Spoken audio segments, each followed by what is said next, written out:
ሄሎ ምን ትይ ዋዬ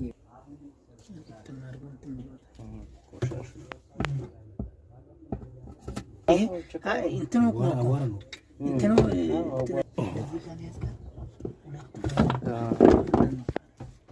አይ ብዙም የለውም ግን